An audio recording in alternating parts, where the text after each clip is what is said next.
চলুন বন্ধুরা, চটপট একটু ডিম রান্না করে নিই। তার জন্য ডিম আর আলু সেদ্ধ করে নিয়েছি। একটা পাত্রে সেদ্ধ আলুগুলোকে আধ ভাঙা করে নিয়ে তার মধ্যে দিয়ে দিলাম কোচানো পেঁয়াজ, কোচানো টমেটো, চিড়ে নেওয়া কাঁচা লঙ্কা, স্বাদ মতো নুন, পরিমাণ মতো হলুদ গুঁড়ো, জিরে গুঁড়ো, লঙ্কার গুঁড়ো আর কিছুটা সর্ষের তেল। এবার পরিমাণ মতো জল দিয়ে ঢাকনা চাপা দিয়ে ফুটতে বসিয়ে দেবো। ততক্ষণ ফোটাবো যতক্ষণ না পেঁয়াজ আর টমেটোগুলো ভালোভাবে সেদ্ধ হয়ে যাচ্ছে। এবার একটা কড়াইতে একটু সর্ষের তেল নিয়ে নুন হলুদ মাখানো ডিমগুলোকে ভালোভাবে ভেজে তুলে নেব। এবার বাকি তেলটার মধ্যে জিরে ফোড়ন দিয়ে সেদ্ধ করে নেওয়া তরকারিটাকে ঢেলে দেব। ভালোভাবে ফুটে গেলে তরকারিটা ভেজে নেওয়া ডিমগুলো দিয়ে আবার ভালোভাবে ফোটাবো।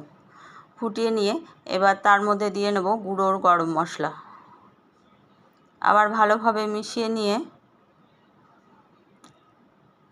রেডি হয়ে গেল দারুণ স্বাদের এই ডিমের তরকারির রেসিপিটি। ভাতের সাথে যা দারুণ লাগবে খেতে।